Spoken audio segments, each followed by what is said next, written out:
ਵਾਹਿਗੁਰੂ ਜੀ ਕਾ ਖਾਲਸਾ, ਸ੍ਰੀ ਵਾਹਿਗੁਰੂ ਜੀ ਕੀ ਫਤਿਹ। ਮੈਂ ਉਮੀਦ ਕਰਦਾ ਕਿ ਤੁਸੀਂ ਸਭ ਠੀਕ ਠਾਕ ਹੋਵੋਗੇ ਤੇ ਜਿਵੇਂ ਮੈਂ ਹਰ ਵਾਰ ਦੀ ਤਰ੍ਹਾਂ ਇੱਕ ਨਵਾਂ ਟੌਪਿਕ ਲੈ ਕੇ ਤੁਹਾਡੇ ਸਾਹਮਣੇ ਹਾਜ਼ਰ ਹੋਵਾਂਗਾ ਜੀ। ਤੇ ਅੱਜ ਵੀ ਇਸ ਵਾਰ ਮੈਂ ਇੱਕ ਬੜਾ ਹੀ ਇੰਟਰਸਟਿੰਗ ਤੇ ਬੜਾ ਹੀ ਕ੍ਰੂਸ਼ਲ ਜਿਹੜਾ ਟੌਪਿਕ ਹੈ ਉਹ ਤੁਹਾਡੇ ਸਾਹਮਣੇ ਲੈ ਕੇ ਹਾਜ਼ਰ ਹੈ ਜੀ।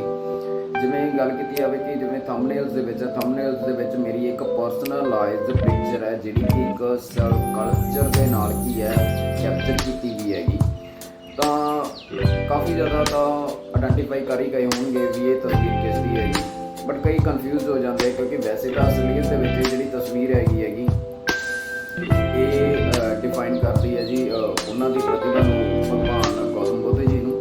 ਬਟ ਕਈ ਬੰਦੇ ਕੀ ਹੈ ਇਸ ਜਿਹੜੀ ਤਸਵੀਰ ਨੂੰ ਭਗਵਾਨ ਮਹਾਵੀਰ ਜੀ ਨਾਲ ਕੋਰਿਲੇਟ ਕਰਦੇ ਆ ਕਿਉਂਕਿ ਦੋਨਾਂ ਦੀ ਜਿਹੜੀ ਤਸਵੀਰ ਹੈ ਉਹ ਆਲਮੋਸਟ ਸੇਮ ਹੈ। ਚਲੋ ਜੀ ਗੱਲ ਕਰਦੇ ਹਾਂ ਅੱਗੇ। ਜੇ ਇਹਨਾਂ ਦੀ ਗੱਲ ਕੀਤੀ ਜਾਵੇ ਤਾਂ ਸਾਡੇ ਇਤਿਹਾਸ ਦੇ ਵਿੱਚ ਇਹਨਾਂ ਦੀ ਬੜੀ ਹੀ ਵੱਡੀ ਦੇਣ ਹੈ ਕਿਉਂਕਿ ਜੇ ਗੱਲ ਕੀਤੀ ਜਾਵੇ ਇੰਡੀਆ ਦੀ ਹਿਸਟਰੀ ਇੰਨੀ ਕੁ ਜ਼ਿਆਦਾ ਕੰਪਲੀਕੇਟਡ ਹੈ ਤੇ ਜੇ ਵੇਖਿਆ ਜਾਵੇ ਇਹਨਾਂ ਦਾ ਵੈਦਿਕ ਕਾਲ ਤੋਂ ਵੇਖਿਆ ਜਾਵੇ ਇਤਿਹਾਸ ਬਹੁਤ ਹੀ ਖਰਾਬ ਹੈ। ਤਾਂ ਉਸ ਟਾਈਮ ਵੇਲੇ ਕੀ ਹੈ ਜੀ 5ਵੀਂ ਸਦੀ ਦੇ ਵਿੱਚ ਭਗਵਾਨ ਗੌਤਮ ਬੁੱਧ ਜੀ ਦਾ ਜਿਹੜਾ ਕੀ ਹੈ ਜਨਮ ਹੋਇਆ ਹੈਗਾ। 563 ਈਸਵੀ ਦੇ ਵਿੱਚ ਇਹਨਾਂ ਦਾ ਜਨਮ ਹੋਇਆ ਜੀ। ਜਨਮ ਹੋਇਆ ਨੇਪਾਲ ਦੇ ਵਿੱਚ। ਤੇ ਜਿਹੜਾ ਇਹਨਾਂ ਨੇ ਪਹਿਲਾ ਉਪਦੇਸ਼ ਦਿੱਤਾ ਸੀਗਾ ਕਿਉਂਕਿ ਜਦੋਂ ਇਹਨਾਂ ਨੇ ਅਧਿਆਤਮਿਕਤਾ ਗੇਨ ਕਰ ਲਈ ਸੀ, ਇਨਲਾਈਟਮੈਂਟ ਗੇਨ ਕਰ ਲਈ ਸੀ, ਉਸ ਤੋਂ ਬਾਅਦ ਕਿ ਇਹਨਾਂ ਨੇ ਫਸਟ ਜਿਹੜਾ ਉਪਦੇਸ਼ ਦਿੱਤਾ ਸੀਗਾ ਉਹ ਦਿੱਤਾ ਸੀਗਾ ਜੀ ਸਾਰਨਾਥ ਦੇ ਵਿੱਚ, ਬੋਧ ਗਿਆ, ਨਾਰਥ ਬੋਧ ਗਿਆ। ਤੇ ਇਹ ਪਲੇਸ ਹੈਗਾ ਜੀ ਯੂਪੀ ਦੇ ਵਿੱਚ ਉਹਨਾਂ ਨੇ ਉਪਦੇਸ਼ ਦਿੱਤਾ ਗਾ। ਹੁਣ ਇਹਨਾਂ ਦੀ ਐਡੀ ਵੱਡੀ ਦੇਣ ਦਾ ਕਾਰਨ ਕੀ ਹੈ ਜੀ? ਕਿਉਂਕਿ ਦੇਖੋ ਸਭ ਤੋਂ ਪਹਿਲਾਂ ਕਿ ਇਹ ਹਾਇਰ ਕਲੈਨ ਦੇ ਵਿੱਚੋਂ ਜੰਮੇ ਸੀ, ਯਾਨੀ ਕਿ ਜਿਵੇਂ ਆਪਾਂ ਕਹਿ ਦਿੰਦੇ ਹੁੰਦੇ ਨੇ ਅੰਗਰੇਜ਼ੀ ਦੇ ਵਿੱਚ ਸਿਲਵਰ ਸਪੂਨ ਫੈਮਿਲੀ ਦੇ ਵਿੱਚੋਂ ਸੀਗੇ। ਤਾਂ ਉਸ ਅਕੋਰਡਿੰਗ ਕੀ ਹੈ ਜੀ ਇਹਨਾਂ ਨੇ ਉਸ ਟਾਈਮ ਦੇ ਵਿੱਚ ਜਿਵੇਂ ਵੈਦਿਕ ਕਾਲ ਦੇ ਵਿੱਚ ਕੀ ਹੈ ਜਾਤ ਪਾਤ ਦਾ ਕਾਸਟਿਜ਼ਮ ਸਿਸਟਮ ਬਹੁਤ ਹੀ ਜ਼ਿਆਦਾ ਵੱਡੇ ਪੱਧਰ 'ਤੇ ਸੀਗਾ ਕਿਉਂਕਿ ਉਹਨਾਂ ਟਾਈਮ ਦੇ ਵਿੱਚ ਬ੍ਰਾਹਮਣਾਂ ਦੁਆਰਾ 4 ਹੀ ਸਿਸਟਮ ਚਲਾਏ ਜਾ ਰਹੇ ਸੀ ਜੀ, ਜਿਹਦੇ ਵਿੱਚ ਕੀ ਆ ਹਰ ਕੋਈ ਬ੍ਰਾਹਮਣਵਾਦੀ ਸਿਸਟਮ ਦੇ ਵਿੱਚ ਬੰਨਿਆ ਹੋਇਆ ਸੀ ਕਿਉਂਕਿ ਉਹਨਾਂ ਟਾਈਮਾਂ ਦੇ ਵਿੱਚ ਜਾਤ ਪਾਤ ਸੀਗੀ ਤੇ 4 ਜਾਤਾਂ ਜਿਹੜੀਆਂ ਬਣਾਈਆਂ ਗਈਆਂ ਸੀ, ਜਿਵੇਂ ਸਭ ਤੋਂ ਉੱਚ ਜਾਤੀ ਬ੍ਰਾਹਮਣ, ਫਿਰ ਉਸ ਤੋਂ ਬਾਅਦ ਕਸ਼ਤਰੀ, ਵੈਸ਼ ਤੇ ਸ਼ੂਦਰ। ਹੁਣ ਇਹਨਾਂ ਜਿਹੜਾ 4 ਕਾਸਟ ਦਾ ਸੀਗਾ ਸੀ ਇਹਨਾਂ ਦਾ ਇੱਕੋ ਮੋਟਿਵ ਸੀਗਾ ਵੀ ਹਾਇਰ ਜਿਹੜੀ ਕਾਸਟ ਆ ਉਹਦੀ ਸੇਵਾ ਕਰਨੀ, ਯਾਨੀ ਕਿ ਬ੍ਰਾਹਮਣ ਨੂੰ ਸਰਵਉੱਚ ਮੰਨਿਆ ਜਾਂਦਾ ਸੀ ਤੇ ਤਿੰਨਾਂ ਜਿਹੜੀਆਂ ਕਾਸਟਸ ਸੀਗੀਆਂ ਸੀ ਉਹਨਾਂ ਨੇ ਇਸ ਦੀ ਹੀ ਸੇਵਾ ਕਰਨੀ ਹੁੰਦੀ ਸੀ। ਇਹ ਇਹਦਾ ਮੇਨ ਮੋਟਿਵ ਹੁੰਦਾ ਸੀਗਾ ਜੀ ਕਾਸਟਿਜ਼ਮ ਸਿਸਟਮ ਦਾ।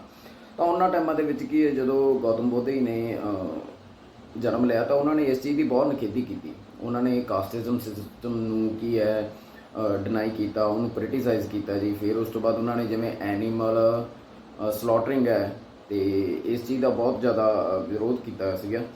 ਤੇ ਇਸੇ ਕਰਕੇ ਕੀ ਹੈ ਇਹਨਾਂ ਦੀ ਜਿਹੜੀ ਹੈਗੀ ਹੈ ਮਹਾਨਤਾ ਬਹੁਤ ਹੀ ਜ਼ਿਆਦਾ ਕੀਤੀ ਜਾਂਦੀ ਹੈ ਇੰਡੀਆ ਵਿੱਚ ਵੀ ਤੇ ਸਾਡੇ ਗੁਆਂਢੀ ਮੁਲਕਾਂ ਦੇ ਵਿੱਚ ਵੀ।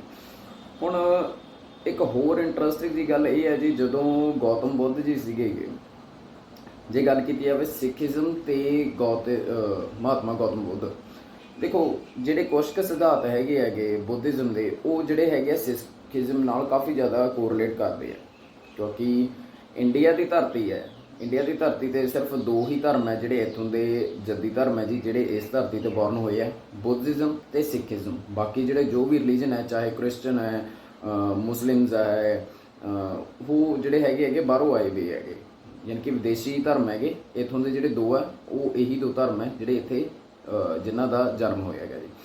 ਹੁਣ ਕੁਛ ਕੁ ਸਿਧਾਂਤਾਂ ਦੀ ਗੱਲ ਕੀਤੀ ਹੈ ਜਿਵੇਂ ਉਹ ਮਹਾਤਮਾ ਬੁੱਧ ਜੀ ਆਪ ਕਹਿੰਦੇ ਆ ਕਿ ਜੇ ਤੁਸੀਂ ਕੋਈ ਵੀ ਮਸਲੇ ਹੈਗੇ ਆ ਪਹਿਲਾਂ ਪਿਆਰ ਨਾਲ ਵੇਖੋ, ਠੀਕ ਹੈ, ਉਹਨਾਂ ਨੂੰ ਹੱਲ ਕਰਾਓ। ਇਨ ਕੇਸ ਜੇ ਤੁਹਾਡਾ ਕੋਈ ਵੀ ਸੋਲਿਊਸ਼ਨ ਨਹੀਂ ਹੁੰਦਾ, ਕੋਈ ਵੀ ਤੁਹਾਨੂੰ ਐਪਰੋਪਰੀਏਟ ਸੋਲਿਊਸ਼ਨ ਨਹੀਂ ਮਿਲਦਾ ਕਿਸੇ ਵੀ, ਤਾਂ ਐਂਡ ਦੇ ਵਿੱਚ ਕੀ ਹੈ ਤੁਹਾਨੂੰ ਵੈਪਨ ਰੇਜ਼ ਕਰਨਾ ਇਹੀ ਜਿਹੜਾ ਹੈਗਾ ਵਾਜਬ ਹੈ। ਜਿਵੇਂ ਸਾਡੇ ਵੀ ਸਿੱਖ ਆਈਡੀਓਲੋਜੀ ਦੇ ਵਿੱਚ ਇਹੀ ਹੈਗੀ when all modes of redressing a wrong then raising a sword is pious and just, ਵੀ ਹਥਿਆਰ ਚੁੱਕਣਾ ਹੀ ਵਾਜਬ ਹੈ ਤੇ ਸਾਡੇ ਇਤਿਹਾਸ ਦੇ ਵਿੱਚ ਹੁੰਦਾ ਵੀ ਆਇਆ ਹੈਗਾ। ਤਾਂ ਇਸੇ ਕਰਕੇ ਕੀ ਹੈ ਜੀ ਇਸ ਤਰ੍ਹਾਂ ਦੀਆਂ ਜਿਹੜੀਆਂ ਵਿਚਾਰਧਾਰਾ ਹੈਗੀਆਂ ਉਹ ਜਿਹੜੀਆਂ ਹੈਗੀਆਂ ਸਿੱਖੀਜ਼ਮ ਨਾਲ ਮੈਚ ਕਰਦੀਆਂ ਹੈਗੀਆਂ। ਤਾਂ ਇਸੇ ਤਰੀਕੇ ਨਾਲ ਹੀ ਆ। ਫਿਰ ਇਹਦੇ ਵਿੱਚ ਹੋਰ ਬੜੀ ਹੀ ਇੱਕ ਟਵਿਸਟ ਆਉਂਦਾ ਜੀ। ਹੁਣ ਜਿਵੇਂ ਤੁਸੀਂ ਡਾਕਟਰ BR ਅੰਬੇਦਕਰ ਜੀ ਹੈ, ਸਭ ਜਾਣਦੇ ਆ ਕਿ ਕੌਂਸਟੀਟਿਊਸ਼ਨ ਦੇ ਫਾਦਰ ਆਫ ਕੌਂਸਟੀਟਿਊਸ਼ਨ ਦੇ ਨਾਂ 'ਤੇ ਨਾਲ ਜਾਣੇ ਜਾਂਦੇ ਨੇ BR ਅੰਬੇਦਕਰ ਜੀ, ਜੋ ਕਿ ਮਹਾਰ ਜਾਤੀ ਤੋਂ ਬਿਲੋਂਗ ਕਰਦੇ ਸੀ ਤੇ ਮੁੰਬਈ ਦੇ ਲਾਗੇ ਕੋਈ ਪਿੰਡ ਦੇ ਵਿੱਚ ਜਨਮੇ ਸੀ। ਉਹਨਾਂ ਦੇ ਮਹਾਰਾਂ ਦੇ ਰਾਸ਼ਟਰ ਦੇ ਨਾਂ ਤੋਂ ਹੀ ਮਹਾਰਾਸ਼ਟਰ ਦਾ ਨਾਮ ਪਿਆ ਜੀ। ਫਿਰ ਉਸ ਤੋਂ ਬਾਅਦ ਗੱਲ ਕੀਤੀ ਜਾਵੇ ਹੁਣ ਸਾਡੇ ਸਿੱਖੀਜ਼ਮ ਦੇ ਵਿੱਚ ਕੀ ਹੈ ਜੀ, ਸਭ ਤੋਂ ਪਹਿਲਾਂ ਇੱਕ ਉਹਨਾਂ ਨੇ ਕਾਫੀ ਧਰਮਾਂ ਦਾ ਅਧਿਐਨ ਕੀਤਾ ਜੀ। ਉਹਨਾਂ ਨੇ ਸਿੱਖੀਜ਼ਮ ਦਾ ਅਧਿਐਨ ਕੀਤਾ ਗਾ, ਬਟ ਉਹਨਾਂ ਨੇ ਅਧਿਐਨ ਕਰਨ ਤੋਂ ਬਾਅਦ ਜਿਹੜੇ ਡਾਕਟਰ BR ਅੰਬੇਦਕਰ ਸੀਗੇ ਉਹ ਕਹਿੰਦੇ ਸੀਗੇ ਵੀ ਮੈਂ ਸਿੱਖ ਬਣਨ ਲਈ ਇੰਟਰਸਟਡ ਸੀਗੇ, ਉਹ ਸਿੱਖ ਬਣਨਾ ਚਾਹੁੰਦੇ ਸੀ। ਬਾਕੀ ਉਹਨਾਂ ਨੇ ਇਹ ਵੀ ਕਿਹਾ ਸੀਗਾ ਵੀ ਇੱਕ ਸ਼ਬਦ ਹੈ ਜੀ, ਇੱਥੇ ਮੈਂ ਐਲੈਬੋਰੇਟ ਕਰਨਾ ਚਾਹੂੰਗਾ, ਪਾਂਡੇ ਮੈਂ ਹਿੰਦੂ ਨਹੀਂ ਮਰੂੰਗਾ।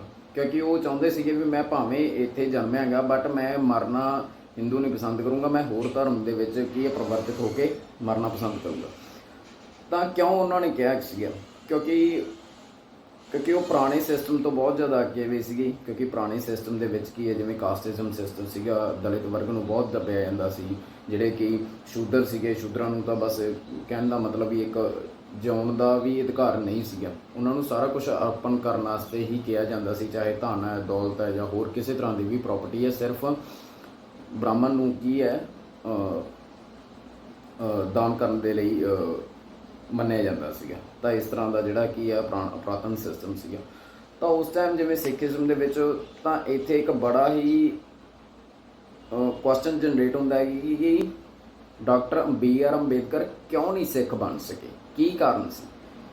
ਦੇਖੋ, ਸਭ ਤੋਂ ਪਹਿਲਾਂ ਜਦੋਂ 1950 ਦੇ ਵੇਲੇ ਜਾਂ 47 ਦੇ ਵੇਲੇ, ਕਿਉਂਕਿ ਆਜ਼ਾਦੀ ਦਾ ਟਾਈਮ ਸੀਗਾ, ਇਹਨਾਂ ਵੇਲੇ ਕੀ ਹੈ ਜੀ, ਸਭ ਤੋਂ ਪਹਿਲਾਂ BR ਅੰਬੇਦਕਰ ਜੀ ਜਦੋਂ ਇੰਟਰਸਟਡ ਬਣੇ, ਉਹ ਸਿੱਖ ਆਈਡੀਓਲੋਜੀ ਤੋਂ ਪ੍ਰਭਾਵਿਤ ਹੋਏ, ਉਹ ਬਰਾਬਰੀ ਤੋਂ ਪ੍ਰਭਾਵਿਤ ਹੋਏ। ਕਿਉਂਕਿ ਐਕਚੁਅਲ ਦੇ ਵਿੱਚ ਹੈ ਵੀ ਕਿਉਂਕਿ ਉਹਨਾਂ ਨੇ ਗ੍ਰੰਥਾਂ ਨੂੰ ਪੜ੍ਹਿਆ ਅਤੇ ਗ੍ਰੰਥਾਂ ਦੇ ਵਿੱਚ ਕੀ ਹੈ, ਹਰ ਇੱਕ ਨੂੰ ਬਰਾਬਰਤਾ ਦਿੱਤੀ ਗਈ ਹੈ, ਕੋਈ ਕਾਸਟਿਜ਼ਮ ਸਿਸਟਮ ਨਹੀਂ ਗਾ, ਸਾਰੇ ਕੀ ਹੈ ਪਰਮਾਤਮਾ ਦੇ ਬੱਚੇ ਹੈ, ਇਸ ਤਰ੍ਹਾਂ ਦੇ ਜਿਹੜੇ ਸਿਧਾਂਤ ਆ ਉਹ ਦਿੱਤੇ ਵੀ ਹੈ। ਅਤੇ ਉਹਨਾਂ ਨੇ ਇਹ ਪੜ੍ਹ ਕੇ ਬਹੁਤ ਜ਼ਿਆਦਾ ਪ੍ਰਭਾਵਿਤ ਹੋਏ। ਬਟ ਐਕਚੁਅਲ ਦੇ ਵਿੱਚ ਜਦੋਂ ਉਹਨਾਂ ਨੇ ਰਿਐਲਿਟੀ ਵੇਖੀ ਤਾਂ ਰਿਐਲਿਟੀ ਵੀ ਕੀ ਹੈ, ਸਿੱਖੀਜ਼ਮ ਵੀ ਬ੍ਰਾਹਮਣਵਾਦੀ ਸਿਸਟਮ ਦੇ ਕਾਰਨ ਕੀ ਹੈ ਦੂਸ਼ਿਤ ਹੋਇਆ ਹੋਇਆ ਸੀ। ਜਦੋਂ ਉਹਨਾਂ ਨੇ ਅੰਮ੍ਰਿਤਸਰ ਸਾਹਿਬ ਦੇ ਵਿੱਚ ਆਏ ਤਾਂ ਉਹਨਾਂ ਨੇ ਦੇਖਿਆ ਵੀ ਇੱਥੇ ਆ ਕੇ ਵੀ ਜਾਤ ਪਾਤ ਦਾ ਸਿਸਟਮ ਹੈਗਾ। ਬਾਕੀ ਜੇ ਗੱਲ ਕੀਤੀ ਜਾਵੇ, ਜਦੋਂ ਅੰਮ੍ਰਿਤਸਰ ਸਾਹਿਬ ਦੇ ਵਿੱਚ ਜਦੋਂ BR ਅੰਬੇਦਕਰ ਜੀ ਨਤਮਸਤਕ ਹੋਏ ਤਾਂ ਉਦੋਂ ਕੀ ਹੈ, ਉਹਨਾਂ ਨੇ ਇਹ ਇੱਛਾ ਪ੍ਰਗਟਾਈ ਕਿ ਮੈਂ ਸਿੱਖ ਬਣਨਾ ਚਾਹੁੰਦਾ ਗਾ। ਉਦੋਂ ਕੀ ਹੈ ਜੀ, ਮੇਰੇ ਨਾਮ ਨਹੀਂ ਧਿਆਨ ਦੇ ਵਿੱਚ, ਉੱਥੋਂ ਹੀ ਜਿਹੜੇ ਹੈਗਾ ਅੰਮ੍ਰਿਤਸਰ ਤੋਂ ਕੋਈ ਜਥੇਦਾਰ ਸੀਗੇ, ਉਹਨਾਂ ਨੇ ਡਾਇਰੈਕਟਲੀ ਕੀ ਆ ਉਹਨਾਂ ਟਾਈਮਾਂ ਦੇ ਵਿੱਚ ਕਾਲ ਕੀਤੀ ਜੀ ਸੈਂਟਰ ਦੇ ਵਿੱਚ। ਤਾਂ ਉਹਨਾਂ ਨੇ ਪੁੱਛਿਆ ਵੀ ਜਵਾਹਰ ਲਾਲ ਨਹਿਰੂ ਜੀ ਨੇ ਜੀ ਜਿਹੜੇ BR ਅੰਬੇਦਕਰ ਜੀ ਹੈ ਉਹ ਸਿੱਖੀਜ਼ਮ ਨੂੰ ਅਪਣਾਉਣਾ ਚਾਹੁੰਦੇ ਹੈ। ਅਤੇ ਬਟ ਉਹਨਾਂ ਟਾਈਮ ਤੋਂ ਕੀ ਹੈ, ਜਵਾਹਰ ਲਾਲ ਨਹਿਰੂ ਜੀ ਨੇ ਕੀ ਹੈ ਇਸ ਚੀਜ਼ ਨੂੰ ਡਿਨਾਈ ਕਰਤਾ। ਉਹ ਆਂਦੇ ਵੀ ਨਹੀਂ, ਅਸੀਂ ਨਹੀਂ ਚਾਹੁੰਦੇ ਕਿ BR ਅੰਬੇਦਕਰ ਜੀ ਸਿੱਖ ਬਣ, ਕਿਉਂਕਿ ਉਹਨਾਂ ਨੇ ਇਹ ਕਹਿਤਾ ਸੀਗਾ ਵੀ ਠੀਕ ਹੈ। ਫਿਰ ਜਥੇਦਾਰ ਜੀ ਨੇ ਕੀ ਆਖਿਆ ਕਿ ਠੀਕ ਹੈ ਜੀ, ਅਸੀਂ ਤੁਹਾਨੂੰ ਸਿੱਖੀਜ਼ਮ ਦੇ ਵਿੱਚ ਐਕਸੈਪਟ ਕਰਦੇ ਹਾਂ, ਪਰ ਤੁਹਾਡੇ ਨਾਲ ਜਿਹੜੇ ਹੈਗੇ ਇਹ 6 ਕਰੋੜ ਛੂਤ ਹੈਗੇ ਹੈ ਜੇ, SC ਹੈਗੇ ST ਹੈਗੇ, ਅਸੀਂ ਇਹਨਾਂ ਨੂੰ ਸਿੱਖ ਧਰਮ ਦੇ ਵਿੱਚ ਅਲਾਉ ਨਹੀਂ ਕਰਨਾ। ਕਿਉਂਕਿ ਉਹਨਾਂ ਦਾ ਜੇ ਕਠੋਰ ਸ਼ਬਦਾਂ ਦੇ ਵਿੱਚ ਕਹਾਂ ਤਾਂ ਉਹ ਇਹ ਕਹਿੰਦੇ ਸੀਗੇ ਕਿ ਅਸੀਂ ਨਹੀਂ ਚਾਹੁੰਦੇ ਕਿ ਚੂੜੇ ਚਮਿਆਰ ਜਿਹੜੇ ਹੈਗੇ ਉਹ ਹਰਿਮੰਦਰ ਸਾਹਿਬ ਦੀ ਪਰਿਕਰਮਾ ਕਰਨ। ਤਾਂ ਇਹੀ ਕਾਰਨ ਸੀਗਾ ਵੀ ਉਹ ਇੱਥੋਂ ਡਾਕਟਰ BR ਅੰਬੇਦਕਰ ਜੀ ਖਫਾ ਹੋ ਗਏ ਅਤੇ ਉਹਨਾਂ ਨੇ ਕੀ ਆ ਆਪਣਾ ਜਿਹੜਾ ਹੈਗਾ ਵਿਚਾਰ ਬਦਲ ਲਿਆ ਸੀ। ਇਹੀ ਕਾਰਨ ਸੀ। ਫਿਰ ਉਸ ਤੋਂ ਬਾਅਦ ਹੋਰ ਵੀ ਕਈ ਕਾਰਨ ਸੀਗੇ। ਜਦੋਂ ਮਹਾਰਾਸ਼ਟਰ ਦੇ ਵਿੱਚ ਕੀ ਹੈ ਇੰਡੀਪੈਂਡੈਂਟ ਇਲੈਕਸ਼ਨ ਲੜ ਰਹੇ ਸੀਗੇ ਤਾਂ ਉਦੋਂ ਕੀ ਹੈ ਮਾਲੀ ਸਹਾਇਤਾ ਮੰਗੀ ਸੀ। ਠੀਕ ਹੈ, ਮਾਲੀ ਸਹਾਇਤਾ ਜਿਹੜੇ ਹੈਗੇ ਸ਼੍ਰੋਮਣੀ ਕਮੇਟੀ ਦੇ ਜਿਹੜੇ ਗੋਲਕ ਦੇ ਵਿੱਚੋਂ ਉਹਨਾਂ ਨੂੰ ਰੇਜ਼ ਵੀ ਕੀਤੀ ਗਈ ਸੀ, ਬਟ ਐਕਚੁਅਲ ਦੇ ਵਿੱਚ ਜੋ ਉਹਨਾਂ ਟਾਈਮਾਂ ਦੇ ਵਿੱਚ 25,000 ਦੀ ਅਮਾਊਂਟ ਸੀਗੀ ਉਹ ਉਹਨਾਂ ਕੋਲੇ ਪਹੁੰਚ ਨਹੀਂ ਸਕੀ ਸੀ। ਉਹ ਰਾਹ ਦੇ ਵਿੱਚ ਹੀ ਖੁਰਦ-ਬੁਰਦ ਹੋ ਗਈ। ਕੁਛ ਕੁ ਲੀਡਰ ਹੈਗੇ ਜਾਂ ਮੈਂਬਰ ਸੀਗੇ ਉਹ ਖਾ ਗਏ, ਅਤੇ ਉਹ ਖਾਣ ਕਰਕੇ ਕੀ ਉਹਨਾਂ ਕੋਲੇ ਕੋਈ ਵੀ ਫਾਈਨੈਂਸ਼ੀਅਲ ਜਿਹੜੀ ਅਸਿਸਟੈਂਸ ਹੈ ਉਹ ਨਹੀਂ ਪਹੁੰਚੇਗੀ। ਇਹ ਦੂਜਾ ਕਾਰਨ ਸੀਗਾ। ਤਾਂ ਇਹ ਕਈ ਕਾਰਨ ਕਰਕੇ ਕੀ ਹੈਗਾ ਉਹ ਸਿੱਖ ਧਰਮ ਅਪਣਾ ਨਹੀਂ ਸਕੇ। ਤਾਂ ਐਂਡਿੰਗ ਪੀਰੀਅਡ ਦੇ ਵਿੱਚ ਕੀ ਹੈ, ਇਸੇ ਕਾਰਨ ਕੀ ਹੈ ਕਿ ਉਹ ਅਖੀਰ ਹੀ ਕੀ ਆ ਉਹਨਾਂ ਦਾ ਜਿਹੜਾ ਰੁਝਾਨ ਹੈ ਜੀ ਬੁੱਧਿਜ਼ਮ ਹੋ ਗਿਆ। ਕਿਉਂਕਿ ਬੁੱਧਿਜ਼ਮ ਦੇ ਵਿੱਚ ਕੀ ਹੈ ਕੋਈ ਭੇਦਭਾਵ ਨਹੀਂ ਸੀਗਾ, ਕੋਈ ਕਾਸਟਿਜ਼ਮ ਸਿਸਟਮ ਨਹੀਂ ਸੀਗਾ। ਅਤੇ ਦੂਜਾ ਕੀ ਆ ਜਿਵੇਂ ਮਹਾਤਮਾ ਬੁੱਧ, ਤਾਂ ਉਹਦੇ ਵਿੱਚ ਇਹੀ ਚੀਜ਼ ਦਾ ਮੀਨਿੰਗ ਬਣਦਾ ਵੀ ਤੁਸੀਂ ਆਪਦੀ ਜਿਹੜੀ ਹੈਗੀ ਮਾਨਸਿਕਤਾ ਹੈਗੀ ਹੈ, ਤੁਸੀਂ ਆਪਦੇ ਦਿਮਾਗ ਨੂੰ ਇੱਕ ਬੜੇ ਹੀ ਤਰਕਸ਼ੀਲ ਤਰੀਕੇ ਨਾਲ ਯੂਜ਼ ਕਰੋ ਅਤੇ ਆਪਦੇ ਸਮਾਜ ਨੂੰ ਉਸ ਅਕੋਰਡਿੰਗ ਕੀ ਚਲਾਓ। ਤਾਂ ਇਹੋ ਜਿਹਾ ਬੜਾ ਹੀ ਤਰਕਸ਼ੀਲਤਾ ਨਾਲ ਭਰਪੂਰ ਹੈ ਜੀ ਜਿਹੜਾ ਬੁੱਧਿਜ਼ਮ ਹੈਗਾ। ਤਾਂ ਇਸੇ ਗੱਲ ਕਰਕੇ ਕੀ ਹੈ ਫਿਰ ਉਹ ਫਾਈਨਲੀ ਕੀ ਹੈ ਜੀ ਬੁੱਧਿਜ਼ਮ ਦੇ ਵਿੱਚ ਚਲੇ ਗਏ ਸੀਗੇ। ਅਤੇ ਇਹੀ ਕਾਰਨ ਸੀਗਾ ਕਿ ਜਿਹੜੇ ਹੈਗੇ BR ਅੰਬੇਦਕਰ ਜੀ ਸਿੱਖ ਨਹੀਂ ਬਣ ਸਕੇ। ਹੁਣ ਮੈਂ ਇੱਥੇ ਇੱਕ ਹੋਰ ਬੜੀ ਹੀ ਇੰਟਰਸਟਿੰਗ ਗੱਲ ਸ਼ੇਅਰ ਕਰਨਾ ਚਾਹੁੰਦਾ ਹਾਂ। ਹਾਲਾਂਕਿ ਵੀਡੀਓ ਕਾਫੀ ਜ਼ਿਆਦਾ ਲੰਬਾ ਹੋ ਜਾਵੇਗਾ, ਬਟ ਬੜੀ ਹੀ ਇੰਪੋਰਟੈਂਟ ਚੀਜ਼ ਹੈ ਜੀ। ਉਹ ਇੰਪੋਰਟੈਂਟ ਚੀਜ਼ ਹੈ ਵੀ ਸਾਡੇ ਸਿੱਖੀਜ਼ਮ ਦੇ ਵਿੱਚ ਹੈ। ਮੈਂ ਪਰਸਨਲੀ ਜੇ ਗੱਲ ਕਰਾਂ ਤਾਂ ਦੇਖੋ, ਮੈਂ ਕੇਸਧਾਰੀ ਨਹੀਂ ਹੈ, ਮੈਂ ਨਾਰਮਲੀ ਪੱਗ ਬੰਨ੍ਹਦਾ ਹਾਂ, ਮੈਂ ਕੇਸਧਾਰੀ ਨਹੀਂ ਹਾਂ। ਤਾਂ ਉਸ ਦੇ ਵਿੱਚ ਕੀ ਹੈ ਜੀ, ਸਾਡੇ ਕੀ ਹੈ, ਜਿਵੇਂ 5 ਚਿੰਨ੍ਹ ਹੈਗੇ ਆ ਜੀ, 5 ਇੰਪੋਰਟੈਂਟ ਜਿਹੜੇ ਹੈਗੇ ਔਰਨਾਮੈਂਟਸ ਇੱਕ 6 ਸਿੰਬਲਸ ਹੈਗੇ ਆ ਜਿਹੜੇ ਜ਼ਰੂਰੀ ਹੈ, ਜਿਵੇਂ ਕੇਸ, ਕੰਘਾ, ਕਿਰਪਾਨ ਤੇ ਕਛਹਿਰਾ। ਹੁਣ ਕਈ ਬੰਦੇ ਕਹਿੰਦੇ ਆ ਜੀ, ਜੇ ਗੱਲ ਕੀਤੀ ਜਾਵੇ ਤਾਂ ਪੱਗ ਹੈ, ਪੱਗ ਦੀ ਇਹ ਤਾਂ ਵੈਸੇ ਹੀ ਇੱਕ ਵੱਖਰੀ ਪਛਾਣ ਦਿੱਤੀ ਗਈ ਹੈ। ਚਲੋ ਜੀ ਠੀਕ ਹੈ, ਇਹ ਵੀ ਮੰਨ ਲੈਂਦੇ ਹਾਂ। ਫਿਰ ਉਸ ਤੋਂ ਬਾਅਦ ਕਹਿੰਦੇ ਆ ਜੀ ਜਿਵੇਂ ਹੈਗਾ ਕੇਸ ਹੈ, ਇਹ ਵੀ ਗੁਰੂ ਸਾਹਿਬ ਦੀਆਂ ਇਕੱਲੀਆਂ ਇੱਕ ਵੱਖਰੀ ਪਛਾਣ ਦਿੱਤੀ ਗਈ ਹੈ, ਕਿਉਂਕਿ ਉਹਨਾਂ ਟਾਈਮਾਂ ਦੇ ਵਿੱਚ ਯੁੱਧਾਂ ਦਾ ਟਾਈਮ ਸੀ, ਅਤੇ ਯੁੱਧਾਂ ਦੇ ਟਾਈਮ ਦੇ ਵਿੱਚ ਜਿਹੜਾ ਹੈਗਾ ਕਿ ਦੁਸ਼ਮਣ ਨੂੰ ਪਛਾਣਨਾ ਈਜ਼ੀ ਹੋ ਜਾਂਦਾ ਸੀ, ਕਿਉਂਕਿ ਮੋਸਟਲੀ ਕੀ ਉਹਨਾਂ ਦੀ ਜਿਹੜੀ ਵਾਰ ਸੀਗੀ ਜੀ ਉਹ ਮੁਗਲਾਂ ਨਾਲ ਚੱਲਦੀ ਸੀ, ਅਤੇ ਮੁਗਲਾਂ ਦਾ ਪਤਾ ਹੀ ਹੈ ਜੀ ਉਹ ਕੀ ਹੈ, ਜ਼ਿਆਦਾਤਰ ਕੇਸਧਾਰੀ ਨਹੀਂ ਹੁੰਦੇ ਸੀ। ਬਟ ਐਕਚੁਅਲ ਦੇ ਵਿੱਚ ਜਿੱਥੋਂ ਤੱਕ ਮੈਨੂੰ ਮੇਰੇ ਅਕੋਰਡਿੰਗ ਹੈ, ਜਿੱਥੋਂ ਤੱਕ ਮੇਰੀ ਵਿਚਾਰਧਾਰਾ ਕਹਿੰਦੀ ਹੈ, ਅਕੋਰਡਿੰਗ ਟੂ ਮਾਈ ਓਪੀਨੀਅਨ, ਦੇਖੋ ਜੇ ਉਹਨਾਂ ਨੇ ਕੀ ਹੈ ਵੈਦਿਕ ਕਾਲ ਦੇ ਵਿੱਚ ਕੀ ਹੈ ਜੀ, ਜਿਹੜੇ ਸ਼ੂਦਰ ਬੰਦੇ ਸੀਗੇ ਜਾਂ ਜਿਹੜੇ ਲੋਅਰ ਕਾਸਟ ਬੰਦੇ ਸੀ, ਜਿਵੇਂ ਸ਼ੂਦਰ ਅਤੇ ਸ਼ੂਦਰ, ਉਹਨਾਂ ਨੂੰ ਪੱਗ ਬੰਨ੍ਹਣ ਦੀ ਆਗਿਆ ਨਹੀਂ ਸੀਗੀ। ਉਹਨਾਂ ਨੂੰ ਈਵਨ ਕਲਗੀ ਵੀ ਨਹੀਂ ਸੀ ਲਾਉਣ ਦਿੰਦੇ, ਕਿਉਂਕਿ ਉਹਨਾਂ ਨੂੰ ਕੀ ਹੈ, ਜੇ ਕੋਈ ਕਹਿੰਦਾ ਤਾਂ ਜਿਵੇਂ ਮਰੇ ਹੋਏ ਕੱਪੜੇ ਪਾਉਣੇ ਅਲਾਉ ਸੀਗੇ, ਉਹਨਾਂ ਨੂੰ ਨਵੇਂ ਕੱਪੜੇ ਪਾਉਣੇ ਨਹੀਂ ਸੀ ਲਾਉ, ਕੋਈ ਰੇਸ਼ਮੀ ਕੱਪੜੇ ਪਾਉਣੇ ਨਹੀਂ ਸੀ ਲਾਉ ਕਰਦੇ। ਜੋ ਵੀ ਕੱਪੜੇ ਉਹਨੂੰ ਲਾਉ ਕਰਦੇ ਸੀਗੇ, ਬਸ ਠੀਕ ਹੈ, ਮੁਰਦਾ ਬੰਦੇ ਦੇ ਜਿਹੜੇ ਹੈਗੇ ਕੱਪੜੇ ਲਾ ਕੇ ਜਾਂ ਉਹੀ ਪਾਈ ਚਲੋ, ਉਹੀ ਇਸ ਤਰ੍ਹਾਂ ਦਾ ਸਿਸਟਮ ਸੀਗਾ। ਤਾਂ ਕੀ ਆ, ਉਹਨਾਂ ਨੂੰ ਵਿਆਹ, ਜੇ ਕੋਈ ਆਪਦਾ ਧੀ ਪੁੱਤ ਦਾ ਵਿਆਹ ਕਰਦਾ ਤਾਂ ਕਲਗੀ ਵੀ ਨਹੀਂ ਸੀ ਲਾਉਣ ਦਿੰਦੇ। ਇਹੋ ਜਿਹੀਆਂ ਜਿਹੜੇ ਸੀਗਾ ਪੁਰਾਣਾ ਸਿਸਟਮ ਸੀਗਾ। ਫਿਰ ਉਸ ਤੋਂ ਬਾਅਦ ਜੇ ਗੱਲ ਕੀਤੀ ਜਾਵੇ ਜੀ, ਤਾਂ ਜੇ ਕੋਈ ਮਰ ਜਾਂਦਾ ਸੀਗਾ, ਜੇ ਕੋਈ ਫੈਮਿਲੀ ਮੈਂਬਰ ਦੇ ਵਿੱਚੋਂ ਮਰ ਜਾਂਦਾ ਸੀ, ਤਾਂ ਸਾਰੇ ਪਰਿਵਾਰ ਦਾ ਕੀ ਧੱਕੇ ਨਾਲ ਮੁੰਡਨ ਕਰਨਾ ਹੁੰਦਾ ਸੀ, ਜਿਹੜਾ ਕਿ ਕੋਈ ਤਰਕ ਨਹੀਂ ਸੀਗਾ, ਬਸ ਇੱਕ ਤਰ੍ਹਾਂ ਦਾ ਅੰਧ ਵਿਸ਼ਵਾਸ ਸੀਗਾ। ਇਟਸ ਅ ਟੋਟਲੀ ਸੁਪਰਸਟੀਸ਼ੀਅਸਨੈਸ ਸੀਗੀ ਜੀ। ਤਾਂ ਇਸ ਤਰ੍ਹਾਂ ਦੀਆਂ ਜਿਹੜੀਆਂ ਪੁਰਾਣੇ ਸਮੇਂ ਦੇ ਵਿੱਚ ਕੀ ਹੈ, ਜਿਹੜੇ ਵੱਖ-ਵੱਖ ਤਰ੍ਹਾਂ ਦੇ ਪਖੰਡਵਾਦ ਜਿਹੜੇ ਸੀਗੇ ਚਲਾਏ ਗਏ ਸੀ।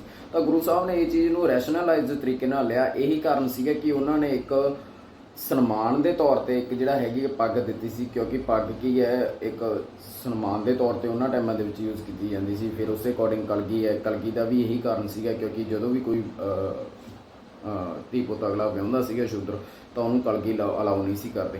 ਦੂਸਰਾ ਜਿਵੇਂ ਗੱਲ ਕੀਤੀ ਜਾਵੇ ਕੇਸ ਹੈ, ਕੇਸ ਵੀ ਕਿਉਂਕਿ ਉਹਨਾਂ ਦੇ ਵਿੱਚ ਕੀ ਹੈ, ਧੱਕੇ ਨਾਲ ਮੁੰਡਨ ਕੀਤਾ ਜਾਂਦਾ ਸੀਗਾ ਜਦੋਂ ਵੀ ਕੋਈ ਮਰ ਜਾਂਦਾ ਸੀ। ਬਟ ਗੁਰੂ ਸਾਹਿਬ ਨੇ ਇਸ ਚੀਜ਼ ਨੂੰ ਬੜੇ ਹੀ ਪੁਰਾਣੇ ਇਤਿਹਾਸ ਨੂੰ ਬੜੇ ਹੀ ਤਰਕਸ਼ੀਲ ਤਰੀਕੇ ਨਾਲ ਲਿਆ ਹੈਗਾ।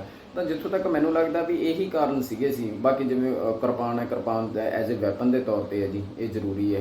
ਅਤੇ ਦੂਜਾ ਗੱਲ ਕੀਤੀ ਜਾਵੇ ਕਛਹਿਰਾ, ਦੇਖੋ ਇਹ ਜਿਹੜੇ ਹੈਗੇ ਕੰਫਰਟੇਬਲ ਕਲੌਥ ਹੁੰਦੇ ਹੈਗੇ, ਕਿਉਂਕਿ ਜੇ ਗੱਲ ਕੀਤੀ ਜਾਵੇ, ਕਿਉਂਕਿ ਉਹਨਾਂ ਟਾਈਮਾਂ ਦੇ ਵਿੱਚ ਕੀ ਯੁੱਧਾਂ ਦਾ ਟਾਈਮ ਸੀਗਾ, ਤਾਂ ਜਿਹੜੀ ਹੈਗੀ ਮਾਰਸ਼ਲ ਐਕਟੀਵਿਟੀ ਸੀ, ਕੋਈ ਵੀ ਮਾਰਸ਼ਲ ਐਕਟੀਵਿਟੀ ਕਰਨੀ ਪੈਂਦੀ ਸੀ ਯੁੱਧ ਦੇ ਦੌਰਾਨ, ਤਾਂ ਉਹ ਬੜੀ ਹੀ ਈਜ਼ਲੀ ਹੋ ਜਾਂਦੀ ਸੀ, ਮੂਵਮੈਂਟ ਬੋਡੀ ਦੀ ਈਜ਼ੀ ਹੁੰਦੀ ਸੀ। ਇਸੇ ਕਰਕੇ ਕਿ ਉਹਨਾਂ ਨੇ ਕਛਹਿਰਾ ਦਿੱਤਾ ਸੀ। ਬਾਕੀ ਕਛਹਿਰੇ ਦੇ ਜੇ ਹੋਰ ਸਾਇੰਟੀਫਿਕ ਪਰਸਪੈਕਟਿਵ ਤੋਂ ਹੋਰ ਇਹਦੇ ਬੈਨੀਫਿਟਸ ਦੱਸੇ ਹਨ, ਤਾਂ ਇਹ ਹੈ ਜੀ, ਕਿਉਂਕਿ ਇਹ ਤੰਗ ਨਹੀਂ ਹੁੰਦਾ ਹੈਗਾ।